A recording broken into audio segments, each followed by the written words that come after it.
Махаббатпен үйлену керек пе, әлде есеппен бе? Данияр Жігітбек. Махаббатпен үйлену керек пе, әлде есеппен бе? Негізі үйленудің өзі есеп қой. Сен қанша жерден ол адамды сүйіп тұрсаң да, бір сәт ойланасың. Бірге тұрып кете алар ма екен біз? Мінезіміз жараса ма екен? Ауылда тұрамыз ба, қалада ма? Иманыма қалай әсер етеді екен?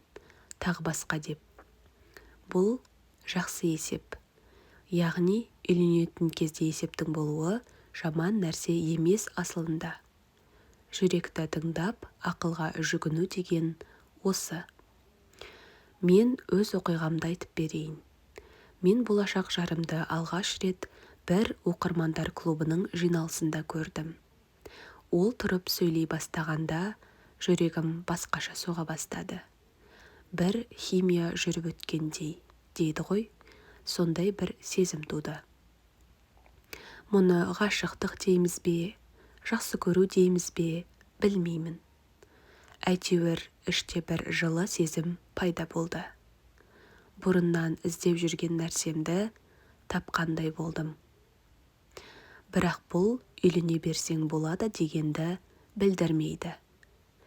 Мен одан кейін суық ақылға, яғни есепке салып ойлана бастадым. Бұған дейін дайындап жүрген талаптарым бар еді. Соған сай болмаса, сезімді өшірем дедім. Отбасылық өмірде махаббат түрленіп отырады. Бойдақ кездегі алаулаған сезім өмір бойы жанып тұрады деп ойласаң, қателесесің. Кейін бекер көңілің қалады. Оданша қазірден осы шындықты қабылда. Махаббаттың әр кезеңінен ләззат ала білуің керек. Әр формасын қабылдай білуің керек. Бірақ ол кісіде ұнату сезімі менікіндей қатты болмаған сияқты. Менен бір кісі сұрап еді. Өзіңді сүйгенді ме, әлде өзің сүйгенді таңдаған дұрыс па деп. Мен былай жауап бердім. Жігіт болсаң, өз сүйгеніңді таңда.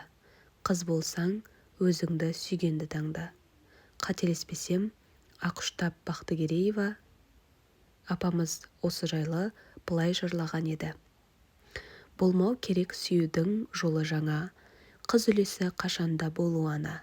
Жаным деген жігітті жек көрмеңдер, өзі сүю қыздардың сорғана деп. Бірақ қызда ұнату сезімі болуы шарт емес демеймін. Бір симпатия болу керек деп ойлаймын бәрібір.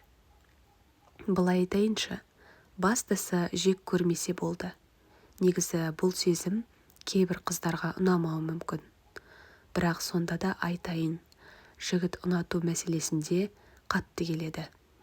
Мысалы, бір қызды ұнатпай тұрса, сосын соған үйленсе, үйленген соң оны сүйіп кетуі өте қиын, тіпті мүмкін емес. Ал қыз керісінше бұл мәселеде икемді. Махаббаты қатты болмаса да, үйленген соң сезімі ашылып, одан басқа ешкімді сүймейтіндей болады.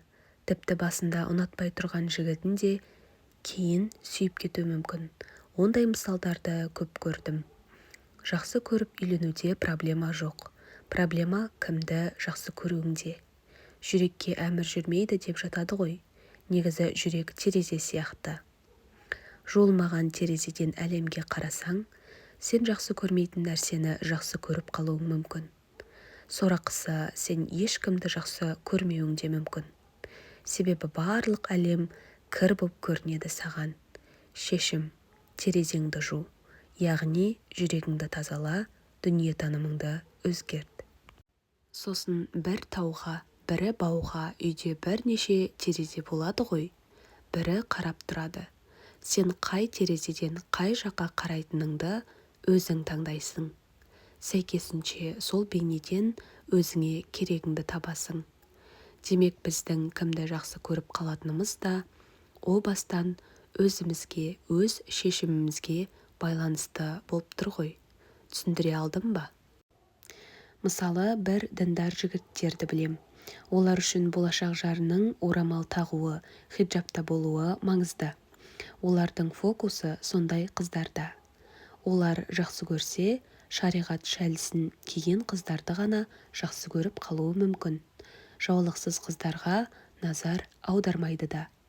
Яғни олардың кімді жақсы көретіні о бастан құндылықтарына, өмірлік тәжірибесіне байланысты болып тұр. Сол үшін жүрекке әмір жүрмейді деген, кім көрінгенді жақсы көріп қалуы мүмкін дегенді білдірмейді. Конфуций айтты деген мынадай цитата бар. Влечение душ превращается в дружбу. Влечение ума превращается в уважение.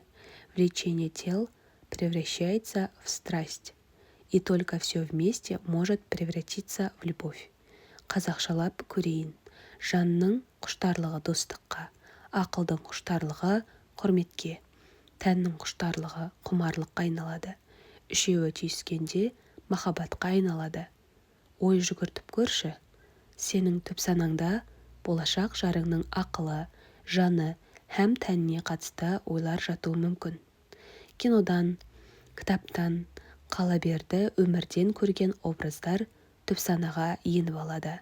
Содан келіп вкус деген нәрсе шығады. Сосын сол образға ұқсайтын бір адамды кездестіргенде ғашықтық оты тұтанады. Ғашықтық пен махаббаттың айырмашылығы жайлы келесі жазбаларымда айтамын.